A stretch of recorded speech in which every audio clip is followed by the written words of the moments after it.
Longtime concerns coming to the surface in Beal City. A now deleted Facebook post from a local Catholic priest here sparking outrage in this community, and now parents and parishioners are demanding change, saying this is not an isolated incident, but rather the final straw. I feel terrible for the community. I almost feel like I need to apologize for them, and I had zero consequences, but this is just such a poor representation. This isn't something that we should be on the news for. Shannon Shar was very hesitant to share these feelings on camera, but she wanted to be a voice for several parents that she says are too fearful to do the same. Yesterday we went to Sacred Heart's Mass, and Bishop Gruth had an amazing homily that actually just, when I was sitting there listening to it, I thought, I know what we're doing is right. What they're doing is speaking out against Father Tom Held. Last week, Fox 17 first shared how the priest here at St. Joseph the Worker Church took to Facebook to apologize for letting a gay author, who he said doesn't represent the values of the Catholic faith, read to a pre-K class.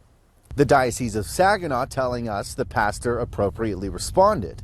People like Shar don't see it that way. That there is a way to relay the messages of the Catholic faith in a more respectable manner, and being considerate of everyone's situations and the realities of life, and he doesn't do that. Shar sharing these concerns with Cormac Lynn, the superintendent of schools for the diocese, who held one-on-one meetings with parents all day on Monday. I feel like my husband and I's meeting with him went really well.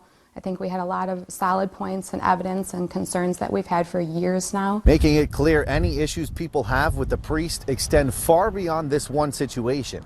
That's how I met Kathy Smith. 5 years ago, she tells me she briefly missed church to take care of her husband, who passed away from pancreatic cancer. Around that time, she decided to leave the church altogether after being a member there for 63 years, sharing why for the very first time. What did he tell you? Well, the last thing he said to me before I left the rectory was, he said, prisoners, murderers, rapists, and child molesters have a better chance of going to heaven than you do.